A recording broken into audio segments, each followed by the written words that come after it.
Hello, welcome to Dr. Fred Bell's Health, Science, and Energy Show. Once again, here we are, and today is another day. I think this is like show 9 already. Can you believe it? 9 hours of Dr. Bell. That's pretty pathetic, isn't it? Anyway, been an interesting week. Gotten more and more emails from you out there. A lot of different questions. I can see definitely that we need to do some review on a few items. I've got a lot of people have been using the nuclear receptor now, and they're asking a lot of different questions about the use of it in conjunction with the projector. So today I'm going to be touching on those kinds of subjects. I had one contact from Somyasi this week, which was very brief. It was about the hurricanes, which was kind of interesting. And I guess there is going to be some kind of a return of the Pyradyne energy back into this whole scene. I didn't expect it so soon, but I don't know if it's a good thing they're coming back or a bad thing. I haven't had any contact like I did, I think it was yesterday, in years, basically, as to what came through yesterday. And it should be posted up on the site, the blog site, hopefully. And it's a very brief statement, but it was profound, as usual. And so that's kind of what's been going on around here. The energy has been very slow on the astral planes. There's been a lot of confusion out there. The hurricane stuff, I also noticed I get an update on the stealing of our constitutional freedoms, and noticed that there are now 600 Army-controlled federal state prisons, or prisons put up around the country now, 600. There's a couple websites you can go to look that up. Just look under Army civilian prisons, and then the search engine, it'll take you right up to some interesting websites. One guy that was taking some pictures, I noticed everybody that they knew they were being photographed from outside the compound. They of course put their hands up by their face. It's all part of it. And then there's a big tie-in with FEMA. And those of you who heard my early radio shows from 20 years ago, I remember I told you when FEMA was forming that this is what they were going to be doing. This was their main purpose. That's why their true nature came out in the Katrina hurricane. They just didn't show up because that's not what they're really here for. So anyway, those are the kinds of things that are going on now. So today we're going to talk about the nuclear receptor. And the nuclear receptor is a device that's Pleiadian in origin, and we've had it around here since 1981, so we've got a pretty good feedback on what it does. And also, I might add that we're kind of getting past the introduction phases of this radio show. This is episode 9 now. That's enough introduction. I'm sure people are tired of me introducing myself. Should have somewhat of a background on me now. I will eventually get some more pictures up on the blog and service website. We're also changing the Pyradyne website around a bit to make it more accommodable. We had to. I just realized that we were on about a third of the products we were selling, we were losing money on, so we had a fairly hefty price increase on most products because of inflation. And it's really funny because I remember when the company started with the Pyradyne, which is a pyramid device that's worn on the head that places you in alpha state. When we started with that, the price was, we sold it for $10, $9.95. And that was back in 1975, I believe, 76, somewhere in there. And today we can't even make one for that. So shows you what inflation does. I think the product sells for $49 now. That's inflation. Back in those days, I remember gold prices were $1.25 an ounce, $125 an ounce, and today it's close to $500. And I remember the cost of the wire bending to make one of those pyramids was 70 cents, and that's gone up considerably. And it's just amazing. And the handling and the packaging and the overhead have quadrupled. So the prices have gone up. So the big thing which has gone up is the portamids and the capstones, but they're still a good price. And the irradiators, all that's gone up now. And the projector systems will probably take a hike pretty soon too. We did the introduction, and probably the receptors may go up a little, but right now we're holding steady on those prices. Also, I want to bring up, before we get into any technical stuff, is that you'll need to have the Rays of Truth, Crystals of Light book somewhere in your perimeter fairly soon, because we're going to start, even today, referring to charts. There's a lot of pictures in that book. There's about 412 pictures, I believe, somewhere around last count anyway. There might have been one or two added since then, I don't know, in reprints. But there's quite a few pictures in the book, and we're going to be referring to those because I'm going to start getting a little bit more detailed now and technical than I have in the past about the different things. So anyway, getting on into the receptors, I had a question come in the other day from a person, I don't forget where he was, Florida or somewhere, and he asked me, he says, he gave a couple of examples of running into friends of his ex-wife and relatives and things, and not quite making the contact he was trying to make, but coming really close, and he asked me if what he could do to fine-tune the receptor to make a better communication, make things happen, as he was explaining it, quicker, so have some kind of control of the higher intelligence that works around him. But basically, there's a couple things going on in the question. There's a couple things going on in the answer. Number one, you'll never take complete control of the higher force around you. What you do is you lead that higher force in the direction that you want to go, and then you make observations. At least I do. I make observations if I'm making progress in that direction. Now, when you start looking at life that way, and you have a direction, you just can't sit around and make wishes and make things happen. At least I never have been able to, and I've never known anybody that could, except unless you have a magic lamp. And last time I checked, somebody stole my magic lamp and the genie with it. So since I don't have that, I'm having to rely more on reality. But the bottom line is that you have to pretty much figure out what you want to do. And if you don't know what you want to do, then what you need to do is find out who you are. And finding out who you are, you need to let down everything. You need to forgive yourself. One of the biggest things that people have a problem with in life is the ability to forgive themselves. And what I find, about 90% or 80% of the families and situations I've been in and seen around my life, is that people are living in chaos and confusion, which somehow or other guilt comes on to the child at a very early age. In other words, shut up, be quiet, don't talk. Things that children hear, don't ask now, your parents will take care of it. All these kinds of derailing questions come in your early stages of life a lot of times. Not in all cases. Some families are not dysfunctional and actually do explain things and do care, but unfortunately the majority of them aren't that way. So this makes people apprehensive, and it develops a form of consciousness that I call shame. Your people are actually ashamed internally, and so that blocks a lot of their energy fields. And when you start working with something like the nuclear receptor, and you start finding out who you are, it's very important to get past the barrier of shame and lack of confidence and fortitude.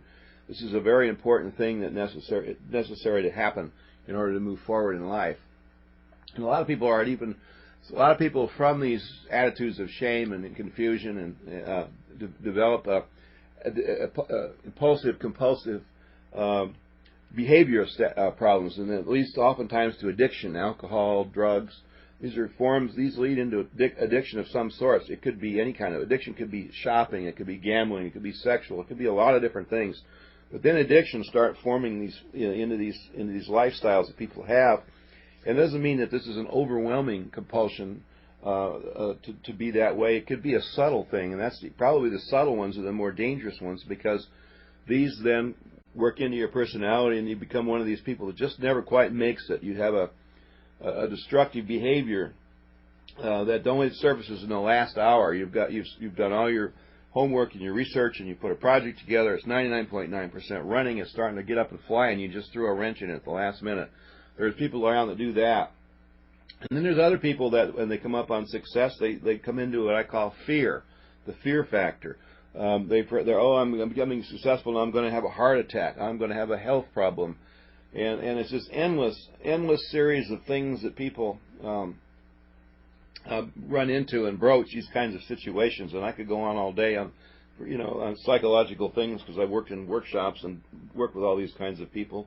Probably I have a little of it in myself. I think we all have a little of this in ourselves, regardless of how stable and how successful we are in life station positions. So what that has to do with the nuclear receptor is that, if you remember a couple of shows back, we talked about the aura quite a bit, especially I think the last show and the one before that, the human aura. And the human aura is an electrical field. And if the human aura, because of toxins or lack of trace minerals, is not complete, you're never going to get all these answers for these excessive compulsive problems that we're talking about. The answers can never come. And so if the answers can't come, then you become part of another part of our society, and you go to, Prozac and Xanax and all these different MOA inhibiting type drugs, which now covers up the problem. Now, when you cover the problem up, all you're doing with these drugs is forming an addiction. You might as well have alcohol, pot, marijuana, PCP, LSD, ecstasy, whatever. It's all the same thing. It's all the same thing. It's just another way of covering up a problem. And when you start covering these problems up, in order to have the strength to face them, you need to have trace minerals in your body. That's why we got into so much development of trace minerals. And when you start wearing a nuclear receptor, because of the way that it manipulates the chi forces on the disc itself, and it sends that radionic energy back into the aura, it's going to cause a tremendous clarity in the body all of a sudden. And if a person is not used to this huge amount of clarity, this might be a bit of a shock. If you wake up and you start to realize that you are something, there is something going on, and usually when you get a shot of clarity like this, the drugs don't work anymore. You become aware. I think you develop an awareness of the habits themselves, and that, of course, is good, because now you're motivating yourself out of denial and into looking at what the real situation is. And I think that everybody is in denial. I mean, I never met anybody that wasn't. We're not, we know what the ideal person, probably most of us know what the ideal person should be, but none of us are perfect. So because none of us are perfect, we're working towards perfection. As we strive towards perfection, we have a thing called patience, where we are a lack of it. In the case of me being a triple Leo, it's the lack of it.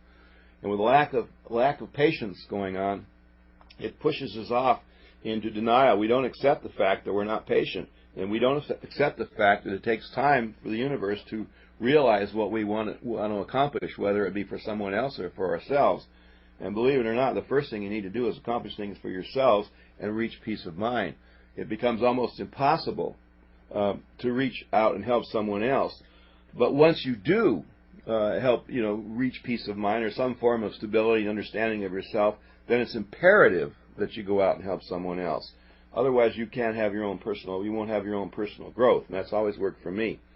So it's kind of an interesting parallax if you look at it that way, but that's sort of how it works. First, you got to fix yourself and make sure that you're confident in yourself. Then you go out and help someone else. Now, in the process of helping someone else, you're going to find deeper and deeper character flaws. You're going to find things that are wrong with your personality that need to be fixed, and that you wouldn't have discovered had you not been out helping someone else. But the big point is, when do you take the first step?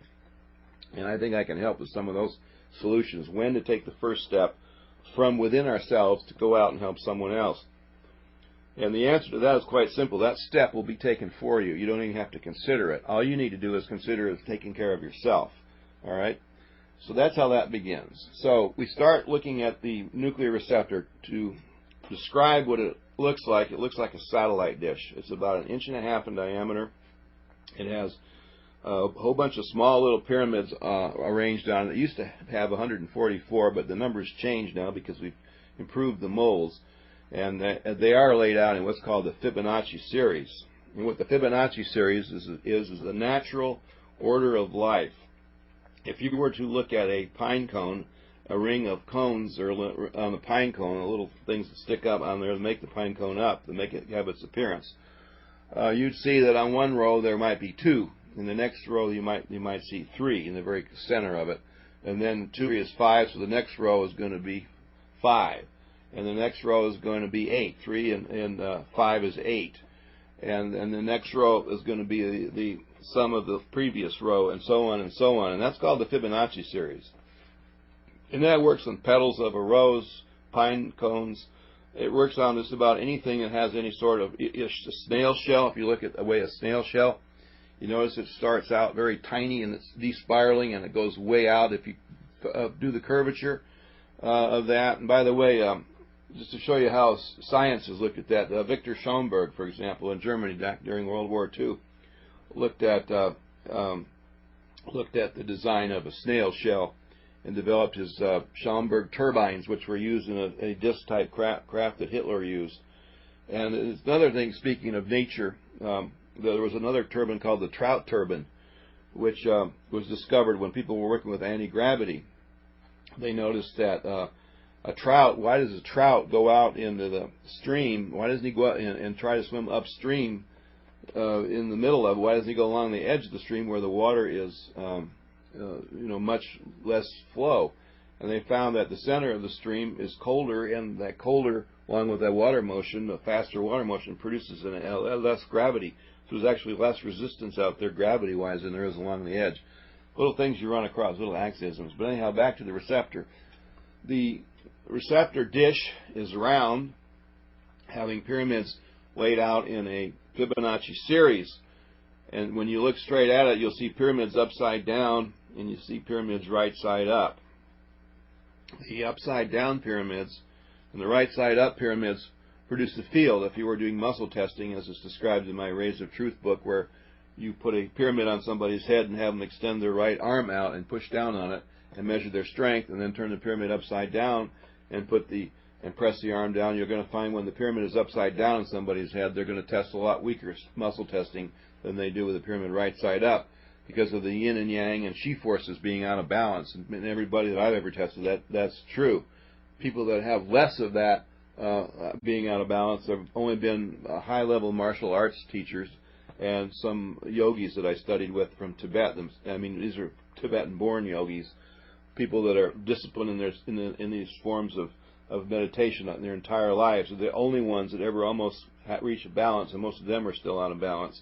Like I say, as properties of the earth, we're not all perfect. So anyway, looking at that, look at if you were to take the receptor and hold it close to someone and test them, they would also test very strong too. If you held the pyramid, the receptor straight down on their head, where all the pyramids are upside down, they're going to test weak. If you test the receptor right side up, put it on their head, they're going to test strong every time, because the pyramids are pointing up. That's laying it on the top of the head, that kind of a test. If you were to give somebody, if you were to put the pyramid around their neck, the receptor around their neck and test them, they're going to test stronger than they would without it around their neck. And what's really interesting is if you take a tube of glue or something that's poisonous, like some paint thinner, and you put it in a small cup and you hold it near their nose and test them while they're taking a small breath of it, they're going to test extremely weak. But if you put the pyramid on their heads, the receptor around their necks rather, or the pyramid on their head, either one actually, and you muscle test them with the glue or the paint thinner by their nose, they're going to test stronger wearing the receptor, breathing this stuff, than they did normal without any of the poison in their body. So that's going to tell you that's very profound, meaning that the receptor appears to make people stronger than they normally are. So what happens is, when you look at what causes this, is there's a field down there on that receptor, and the upside down pyramids are producing a yin field, and the right side up pyramids are producing a yang field. And where the yin and the yang come together is about an inch out, or about 3/4 of an inch out from the base of the receptor, from the center of it. And that's where the two fields would come together. In other words, that's a neutral field. And that's the first wavelength of the particular scalar wave that receptor produces. Well, with the receptor, like with an irradiator, which is a tall device, it's a very tall device. If you were to look at its field, it has upside down and right side up pyramids also, but they're not arranged in concentric Fibonacci-oriented circles. It is arranged just in a normal manner of a vertical ascension of pyramids. The irradiator has a much bigger arc, and it stands 5 feet tall, and it produces a scalar wave also, but the scalar wave that it produces is different than the one in geometry than the one on the receptor. It's different in the fact that it has to have two small horizontal arms to stabilize it, whereas the receptor is round, so that's the ultimate stability. So it's producing more of a conical scalar wave versus a trapezoidal shape that the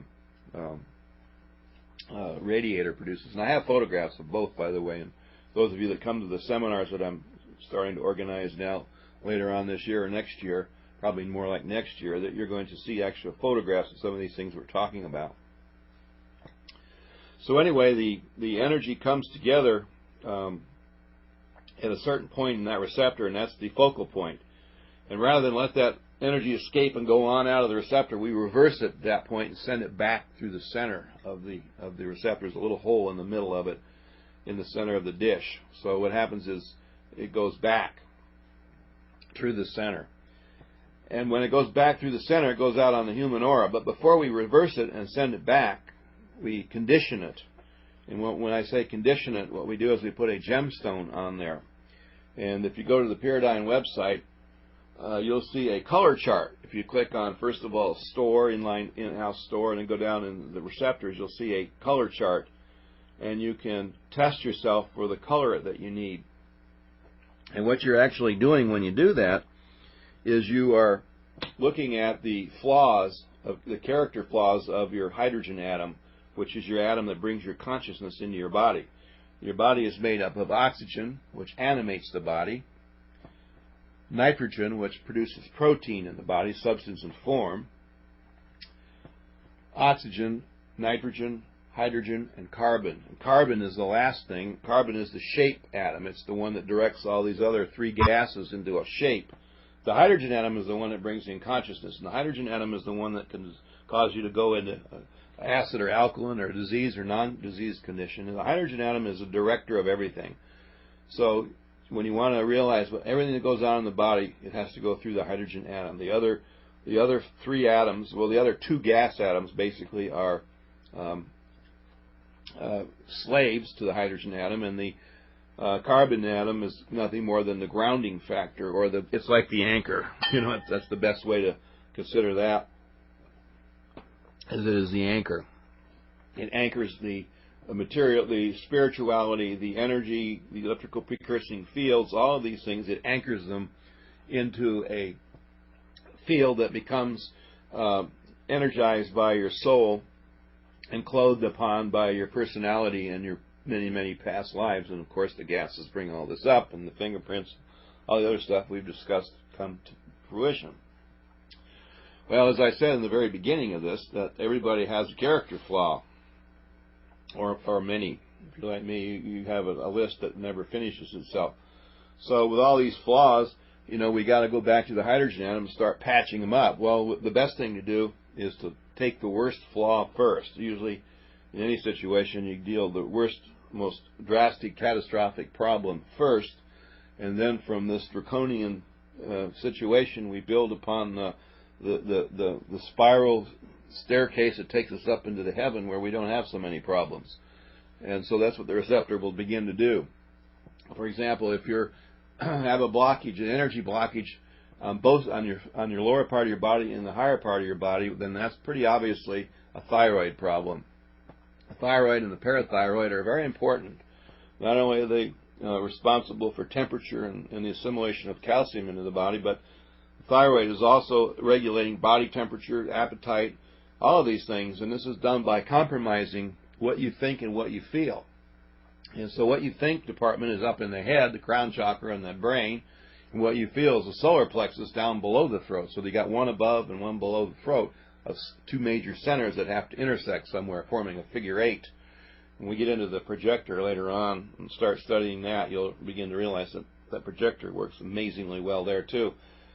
So anyway, what happens is this figure 8 energy, first of all, medical science recognizes it as the hypothalamus area of the body. They gave and it's the emotional brain mind center. And so if you're having problems in this area, we would obviously, the hydrogen atom is stripped of its green color, its ability to process green.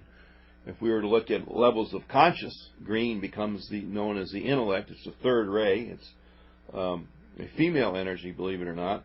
So it goes on and on. You mean a woman could be having some menstrual problems. The males could be having problems developing their female nature. It's an endless series of things that goes on inside the body when the thyroid is functioning in the wrong way or not functioning at all. And, medical science only recognizes the thyroid when it has a massive dysfunction. And what do? They usually remove it, which then leaves the etheric counterpart of it there to function, which is pretty slim at best of getting, the real output of a thyroid, of the thyroid gland.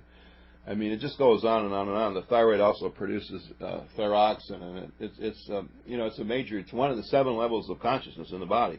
So obviously, you got subtle thyroid problems. You've got other problems that are major. Doesn't matter. You need an emerald. You need something green on your body. If you look at the charts in my book, Rays of Truth, you'll also see there's a whole correspondence of things that go with this need for the thyroid to be replenished. And speaking of, while I'm at the thyroid gland, when you do get the Rays of Truth crystals of light, make a note of this if you don't have it now. Go to page 67. Page 67 is a chart called the Pyradyne DNA and Hormone Chart, and it really shows you the gateways. It shows you how the oxygen, hydrogen, nitrogen, and carbon are put together into DNA and RNA, and the receptor, by the way, being a device that is used in life extension. It goes in there, and it shows you how the body is 5% mineral, which controls 95% of the metabolism of the body. You'll see that chart.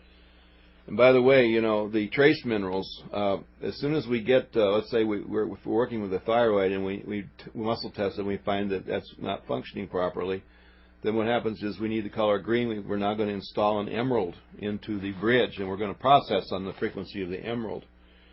This emerald is going to, when it goes into the body, let's say you're putting trace minerals in your body.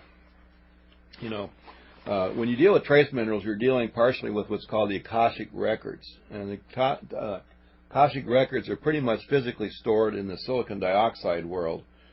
In the silicon dioxide world, of course, is quartz crystals.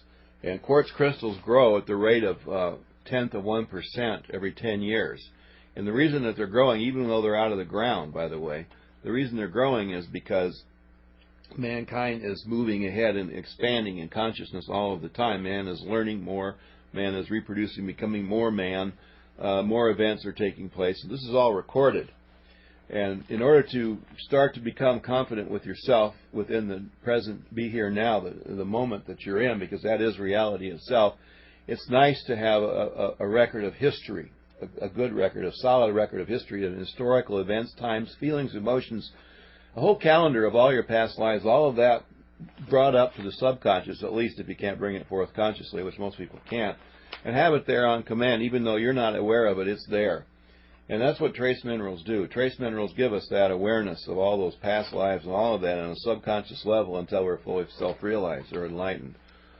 So trace minerals, even though, like say, you start taking them, the trace minerals that I developed are the ones that came from a red clay that are only 2,000 years old, not from these Great Salt Lake and these other places, these million-old trace mineral sources that most people use. We never use those because those trace minerals are dead. The life force is long since departed, so it's not there anymore.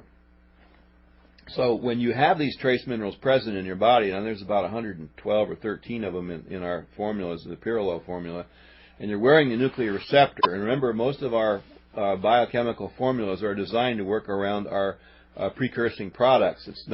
We did it the way we had to do it. Other people do it the way they have to do it. I look at everything as energy first and result later. So energy follows thought in my book, and the mind is the slayer of the real. So therefore, I look at the precursing. I set the precursing energies up in the body, and then when the precursing energies are set up properly in the body, they will coordinate downward, from inward and outward and down and from above to below. They will coordinate the electrical fields, which then will set up the biochemical metabolizing fields, so that your assimilation rates are much higher and your metabolism is much stable and your pH is correct. And in order to do that and get 100% results as we do, this is why we start with a nuclear receptor. But at the same time, we have to have the trace minerals present, because if the trace minerals are not present, the nuclear receptor can't do what it's designed to do all at once. It's going to start scavenging the body for trace minerals, and most people don't have any because there's none in the foods that we eat today, because since the Dust Bowls of Kansas several years ago took place, there haven't been any trace minerals. They've just been destroyed. And so therefore everybody is lacking that, and our society, of course, is definitely going in a negative sexual direction versus a positive spiritual direction. Using sex as a reinforcement, it becomes an escape. and an addiction for most people. So what happens is, because of this, we need to start addressing these problems. And one of them is nutrition. Yeah, everybody needs trace minerals, but what good are trace minerals if your brain doesn't have the frequencies available to fire synapses off to metabolize them? In other words, you could put them in your body, but you're not going to assimilate them. Therefore, it doesn't matter whose trace minerals, even ours, aren't going to work if you don't have the assimilation vehicle available. So that's what the nuclear receptor is going to do. It's going to set a potential up into the brain to fire off these synapses, because once the energy of the scalar wave has gone in a conical shape into the filter, in this case it's an emerald, it fires its energy back out through the hole in the center. And if you look at the back of the nuclear receptor, you're going to see this pattern on there. And by the way, that pattern is, they call a Yanin mantran. And what it is a microwave trap.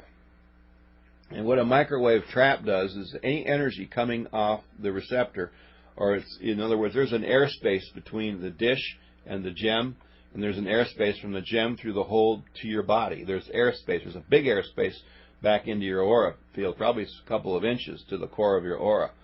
So we've got to protect this field. So what we have to do is, this field is going to pick up ELF, extremely low frequency.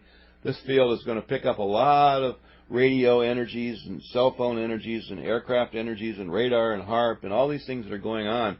And that field is going to become contaminated. So what we have to do is protect the field. And so what we do is we filter, we strain that field at the last moment, so that field, what's coming out of that conical field of scalar wave, process scalar wave at this point, it's processed for you, it's timed for you, it's programmed for your body, it's also programmed, it's a programming process that's taking place here. So once all that's done, it comes into your body. It's got to go in there perfectly as a perfect, clear field of influence on your hydrogen atom, because your hydrogen atom is so used to getting distortion all day long, from your personality, from your environment, from the smog, from the pollution, from the noise. All of these things are negative electrical precursing energies: dirty water, preservatives in food, arguments, etc., etc. All this stuff all day long, 24/7, 365, and most people is negative. I mean, yeah, you get a little bit of time off here and there, but overall, so you got to have something to pull you out. And this receptor is designed to do exactly that. You can stay in your negative field, and it's going to process anyway. It doesn't care whether you're getting screamed at. Your assimilation of your trace mineral formulation will be just fine while somebody's screaming at you while you take it, believe it or not. That's what these things do. They're that strong. They're that powerful. They're that effective. That's why they've been around all these years. That's why they're patented, by the way. And that's why the FDA is interested in it in a positive way, believe it or not. So anyway, that's very important to understand that. So over on page 67, it starts to take you through the charts. Now, when you have trace minerals in your body, trace minerals now are partially, there's silicon dioxide is a trace mineral along with others. And the Akashic record is not just limited to silicon dioxide. It just happens to be in a spectrum of frequencies. The silicon dioxide happens to be white in color or clear. The clear quartz is the better one. So what happens is, you're looking at a white frequency to store Akasha, or a clear frequency. So what is white? It's the summation of all colors. So obviously, all of the trace minerals have a bit of Akashic records in them, but the most clearest ones would be a diamond or silicon dioxide or something that's clear. Obviously, the diamond would be the highest form of that, and of course, diamonds grow too out of the ground, but they work more on compression than growth as a quartz does. So diamonds aren't alive as quartz, believe it or not, and diamonds are a lot harder. But diamonds are great for gemstones in the receptor for focusing on the crown chakra, whereas a quartz crystal wouldn't do that. It's not intense enough. So every stone has its quantum decay rate or quantum approval rate of energy fields. So we're getting into the human aura with a radionic field, a conical scalar wave field that's perfect in the color green.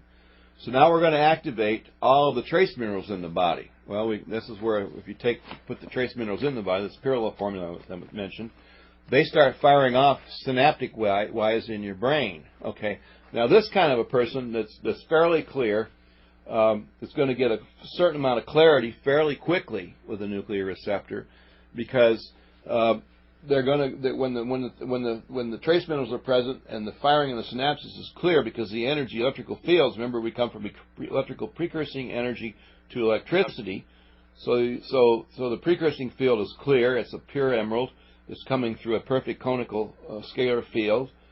It's coming into the hydrogen atom in perfection. It's uniting anywhere on the body there's a hydrogen atom. It is not any particular place it's focused to. It's the entire aura. And it only has to be focused to one place. It's focused everywhere. So now the hydrogen atom is starting to function. The thyroid gland comes alive. It starts to work like it's supposed to. The third ray, the ray of active intelligence, is now kicking in. And things are starting. Remember, active intelligence is very important, because now you can start interpreting some of your thoughts rather than confusion. So from confusion into something that's real, that makes sense. And that then gives you a good feeling. So now energy follows. This is when we say mind is the slayer of the real. But when you correct the real, and it no longer has to be slain, then what happens is the energy follows thought, and you feel it down your solar plexus. So now the emerald has opened up the head center where the confusion is, filtered it down through your thyroid gland, and deposited that into your gray matter on your stomach, on your diaphragm, which also has the gray matter on it. And now the hypothalamus is turned on, and that's what the receptor is doing in this case. It could be, if you had a heart problem, it's a whole other set of things, which would be a whole other explanation, but we're just doing one explanation right now, because I don't think I'll have enough time to do two or three. I might. So right now we're just dealing with just one color, one facet of the nuclear receptor, the emerald. Just one facet of the receptor. That's just, it does so much more than what I'm talking about. So now let's say the trace minerals are there. They're firing off perfectly. So the trace minerals are quite active now. And you're getting, it's like when we do a spectral analysis on an element. We just brought a moon rock back or a Martian rock back. And we're looking at it. What we want to do is we want to fluoresce. We put energy to it, and we fluoresce that mineral. In other words, we heat it up to a point where it flashes. A tiny bit of it flashes. And the color of light that it flashes when tells us what it is. We now look at it through a fluoroscope, or some other form of spectral analyzing device, and we're looking at this color, and guess what? We're looking at the 7 basic colors. Isn't that funny? The scientists bring them back moon rocks, fluoresce something, do a spectroscope analysis, and they're looking for the color. What are they looking for? The intelligence. The intelligence, the consciousness of that particular stone. And it fluoresces often purple, violet, or some color in between. It says, okay, well, we flashed this rock over here, and that was iron. It flashed over here in red. This thing must have iron in it because it's flashing in red. And we know iron to be something to do with hemoglobin in our red blood cells in our body. We know that's the first ray. Red is the first ray. It's the will. So if we were doing a ruby, we'd be dealing with the will. So you begin to see the green flashes off. What kind of mineral that? Well, that's chromium dioxide. It's an emerald. Oh, my God, we found an emerald on Mars. It just goes on and on and on. It's really fascinating. So this is what the brain does. This is what the synapses do. The synapses now fire off in your brain. They fire off at the rate of green, and now you start getting a true interpretation of the green energies of consciousness in your life. So what does that mean? Well, you're walking down the street, and now you've got clarity. You don't have clarity yet, let's say, of all the 7 specters of the entire human aura, but now you got clarity of one. That gives you a reference point. And when you have a reference point, an internal reference point, and you meet some other person, and your personality starts to form, because your aura and theirs is interchanging, which was, I think, the topic of our last show.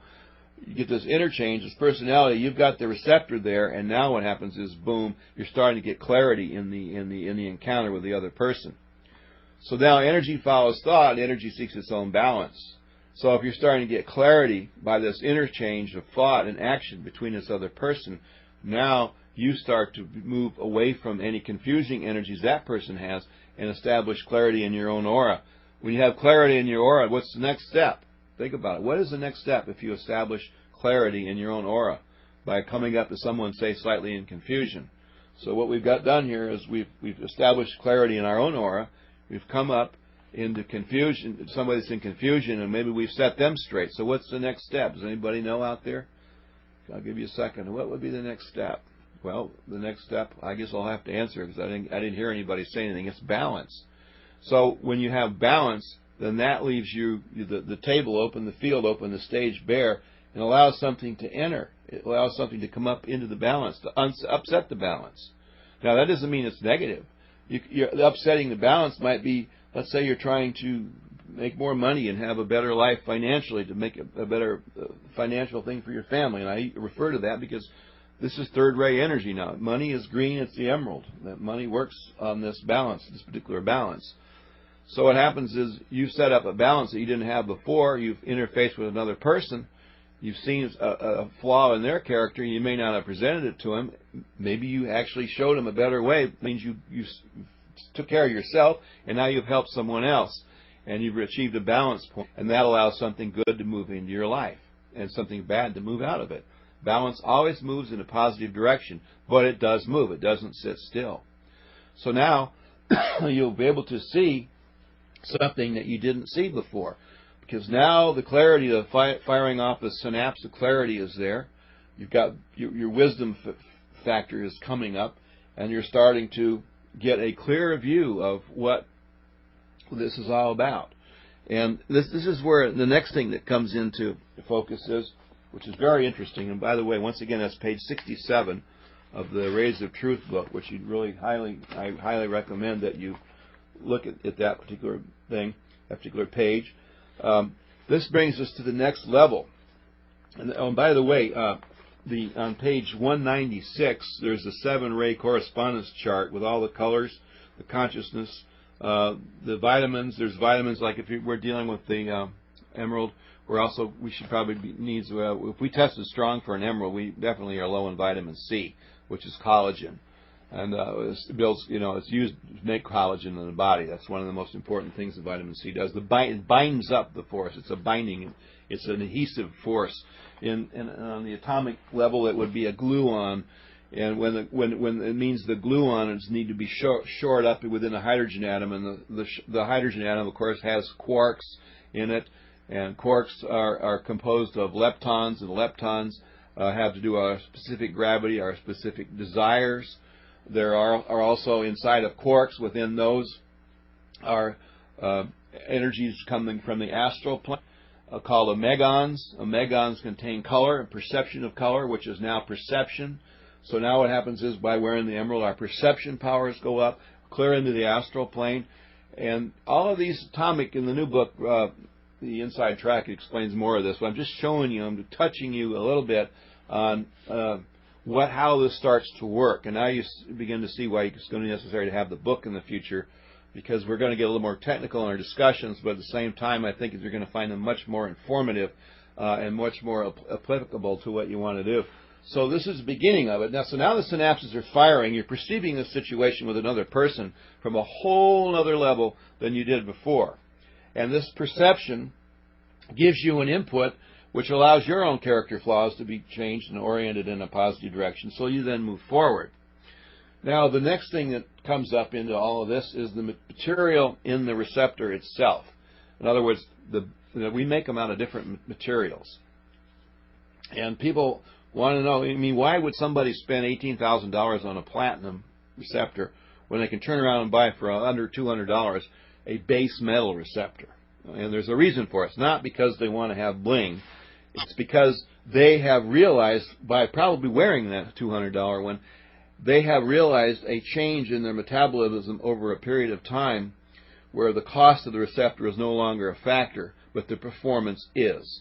I guarantee people don't buy platinum receptors, because I can take a solid gold one and silver plate it, and you wouldn't know the difference. As far as looks. So it's not about the look, it's about what it does. When we started developing these materials, these receptors, in the very beginning, we knew we started out by wearing zinc. We wore a zinc bar around each person that was in the tests that we did wore a zinc bar. And we weighed this zinc bar with a very accurate scale. And some people would absorb that zinc. We had to wear it not on the outside of your clothes, but on the inside for this experiment. The receptor could be worn anywhere. And what happened was the zinc bar, when it was worn, would become lighter. Some people, it would barely lose a little weight at all, and other people would lose a huge amount of weight. And so because of that, we began to realize that the body needs a lot of zinc. The body is screaming for it. It'll actually metabolize it from an inorganic form, which this obviously was. So then we found out that cadmium was the material that absorbed radiation. In our work, we realized that people typically, one of the reasons that people's pH was too acidic was because it's their body's reaction to outside forms of radiation. And for example, the drinking water is way more, it's 18 times more radioactive than it was 50 years ago before we exploded 962 bombs on this planet, hydrogen and atomic bombs, which made everything radioactive. Because remember the half-life of the material that these bombs are made of, and the fallout, the half-life is over 2,000 years. And as a result, cancer rate have soared on this planet since 1945. So anyway, so cadmium was the material that we found out back when we were working at the Manhattan Project. I wasn't working on it, but friends of mine did. They found that cadmium absorbed radiation. And of course, when the Manhattan Project was running in operation, that was out at Los Alamos, New Mexico. That's where they developed the atomic bomb in secrecy in the early 40s. And they didn't know about radiation. It was trial and error. In those days, there's another book on our website you might want to look at, how the human race has used radiation in the last 100 years. And we used to drink radon water, and we used to think radiation was good for you. It was a life force because it glowed in the dark. I mean, that's how stupid people were. And so there was a lot of radioactive water holders and all kinds of other things that were sold for the last 100 years. Another story. Bottom line was we learned a lot about radiation from the Manhattan Project. And we learned that cadmium was a good way to get it out of the body. So we also, of all the different metals we wore, we found that zinc was one that was most assimilable. So the first receptors that we made were nickel and cadmium. That was the base metal, with a gold plate on them for orientation, to keep them aligned to the north.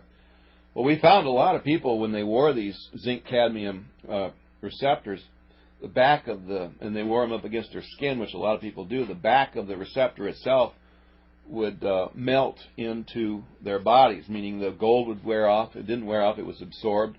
The other surface metals that are on there to support the gold, the copper, all that was gone. And they were down to a bare zinc, and then zinc starts to disappear into their bodies. So we knew they had really high level of assimilation. They had huge mineral deficiencies. That's what it told us. And so then that's when we began to work with trace minerals and bring those on board. That's how we actually did it back in the 80s. So the trace minerals came as a result of these deteriorating receptors. Well, today we still make the same receptor, and that problem doesn't usually happen as much anymore because we know right away when somebody calls in, they try to tell us we have a bad plating on this receptor. We say, no, it's not bad plating. It's a very good plating. You have a very high acidic, a lot of acid in your body. I bet if you take a litmus pH test, you're going to find that you're in a danger zone, and they usually do, and they find out, and so then, okay, we're going to fix it now. The receptor will help balance your pH, but it needs help. So you need to take those trace minerals, and you need to drink those things. You need 2 or 3 bottles a month in your system. They take the trace minerals, and boom, in a month or two, their pH is normal, and they're not eating up metals. And I'm sure some of you out there have worn a gold ring, and it turns your finger green, all that. Well, you're in that category. Wear the receptor and use the trace minerals, and all that goes away in a short period of time. Even though you've had it all your life, it will still go away. So the next metal, we found that they absorbed quite a bit of radiation, but we wanted to increase the energy more. So the next step was to use silver. Silver is a tetrahedral shaped molecule more than an octahedral molecule. So it's more intense, much more so than cadmium and zinc. So we went to the silver as a base metal for the nuclear receptor. And we found that the receptor became probably 5 times more effective. But it did have a problem in becoming 5 times more effective. It also became 5 times more radioactive. In the base metal, what we call the base metal, the zinc-cadmium receptor, the cadmium is able to absorb the radiation and neutralize it fairly quickly, so we don't have to wash the receptor off. But with the silver ones, we found that you have to wash those off every 4 or 5 or 6 days and rinse them off in water, and then they're not radioactive anymore. And so the silver one definitely increased the effects, the performance, the synaptic firing levels in the brain, all these kinds of things.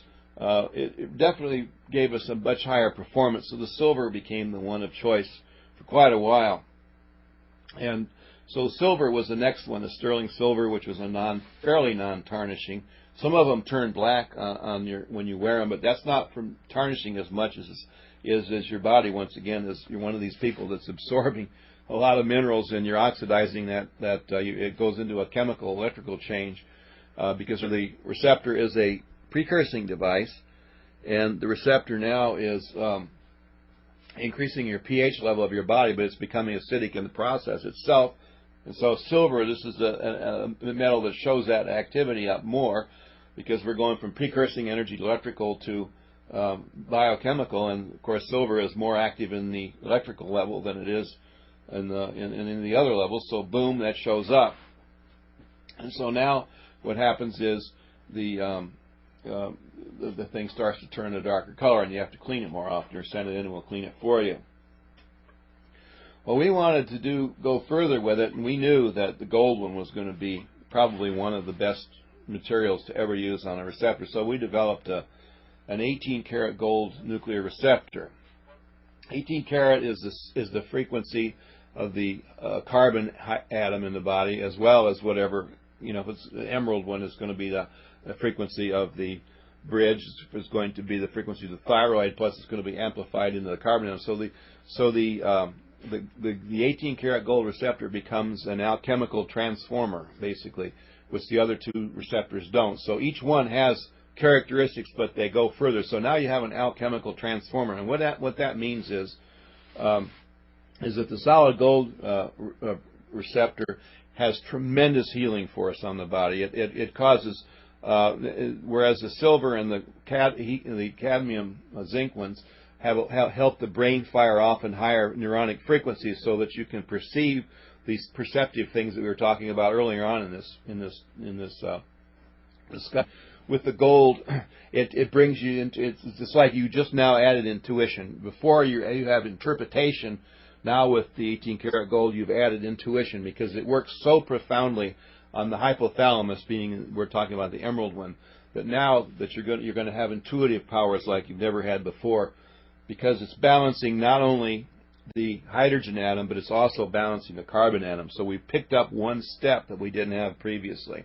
So when you start balancing both atoms rather than one, you get a profound effect and a profound balance on the body, and the pH changes are like lightning. I mean, they're starting with the zinc cadmium, the low-cost receptor. The pH changes start. It might even destroy the receptor in the process, because your body's so acidic. With the gold one, it's just boom, it's done. It's over with quickly. So when people realized that, the gold ones became hugely popular, and they still are today. And that's the one that I like. The platinum one, we may not even get to it in this discussion, but the gold one. And so with the gold one, with this profound intuitive ability to fire off the synapses with the balancing, because when you're balancing the carbon atom and you're balancing the hydrogen atom, you're getting this huge electrical field, and the DNA starts re-spiraling now. Now you're starting to really see the life extension properties and the healing properties of why gold is. This is really the gold receptor will show you why gold has been created. Gold rushes, it's created wars, it's created monetary standards. You begin to understand what gold is all about when you wear it in the form of a nuclear receptor. That's about as close as I could say to explaining why people like these gold ones. And of course, they're not all that expensive.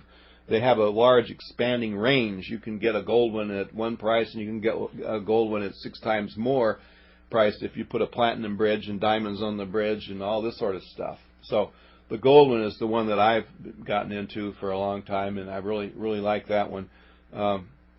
I've even actually sold them wearing it, and somebody wants it so bad I have to sell the one I'm wearing to them. It's actually happened 3 or 4 times now. And boy, I'll tell you, sometimes people say they don't feel the receptor right away. It's when you take it off you'll feel it. And you take off a solid gold one after wearing it for 2 or 3 or 4 years until you get another one made, you really notice it. And I usually go back to a silver one, and it would have stepped down. I mean, going up the silver was awesome, but coming from gold, it's like, oh, you know it's there, and you know it's doing something, but it's not like wearing the gold one. You can really feel it. And of course, I finally, after many years of DNA changes, I got up to wearing the diamond. But a lot of people don't start out with a diamond. They start off with an emerald or one of the other stones. And then also, when you notice the gold one, if you look on our website, you'll see some different bridges There's what's called a stage 1 bridge, and there's one called a stage 2 bridge. The stage 1 bridge, has a few diamonds on it. I think it's something a little less than 1 carat of diamonds on it. It's a bridge that supports the center stone. And people, why do you put diamonds on a bridge? Well, what we found out is that there is an effect. Some people, another reminds me of a question. Somebody asked me if the 3-legged wave straight or the 3-legged wave curved or the 4-legged curved bridge does something. Is there a difference in the bridges on these receptors? There's different shapes. And yes, the answer is yes, they do something. They all have a different effect. But a person just starting out, it really doesn't matter what bridge that they have on their receptor, because they're so insensitive to it anyway, they're not going to notice the difference. But once that you have worn the receptor for a period of time, and over that period of time of wearing that receptor, your DNA has gone through changes, your liver has detoxed, your brain is firing at a higher rate of synaptic frequencies. Once you've gone through all these successive periods of changes, then you will notice a change in the receptor itself. You'll notice a change in the bridge would be profound.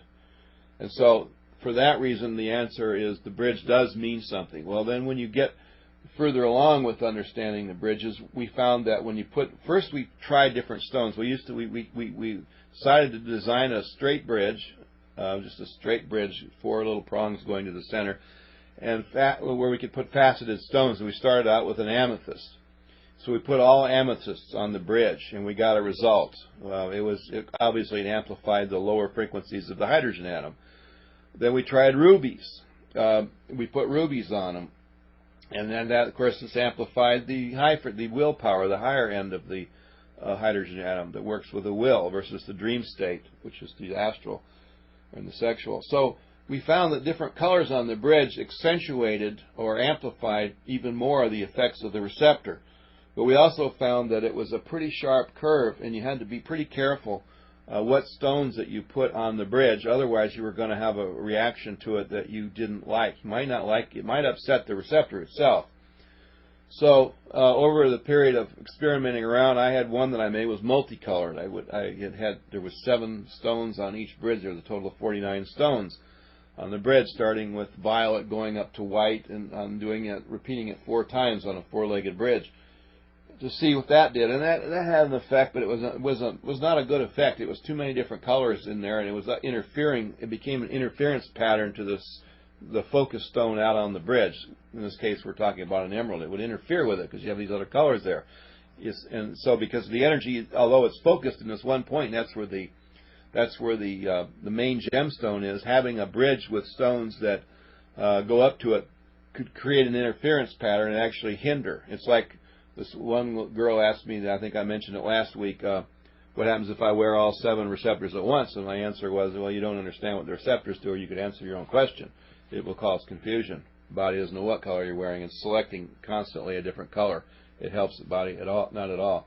So, what we found out was that the white stone, the diamond stone, was a neutral color, and it would amplify whatever stone was on the bridge. So we decided to stay with the diamonds, and they're not that expensive. These small little tiny called mealy diamonds, are very small. They're very inexpensive. And so we make a bridge that has either a few less, called a stage 1 bridge, that has a few less than 1 carat of diamonds on it, or we make a bridge that has about 1.2 carats of bridge that called a stage 2, which is a much more powerful amplifier. So if you have a platinum bridge, a diamond platinum bridge, a gold receptor, and whatever gemstone is out, that's probably the most effective one. It's probably 1,000 times more effective than, say, the $200 zinc cadmium receptor, because it's got a lot of design changes in it that are necessary, and a lot of enhancing factors. All these things are enhancing factors. Well, anyway, we'll get into the platinum and all of that probably next discussion. I just suddenly realized I'm out of time here, and that was a very quick show for me. I don't know how it's going to go for you listening to it. It might be the worst one of all. But that's a little bit more about the nuclear receptor. When you get one of these things, there's a 44-page booklet that comes with it that's very imperative that you read. Get on the Pyradyne website, find the color chart through the online store, give yourself a test, give us a call at 1-800-729-2603 if you want more information. Send me an email, fredbell@pyradyne.com. I'm actually now answering emails I got back in August, but I eventually get to all of them, believe it or not. It just takes time. And I hope that you guys out there in the southern part of the country stay dry. The ones in the northern part stay warm. And everybody everywhere stay healthy. And until next time, it's Dr. Fred Bell signing off.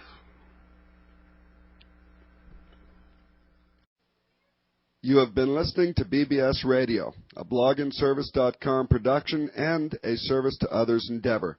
Thank you very much for tuning into our radio program, and we wish you much peace and joy on your journey.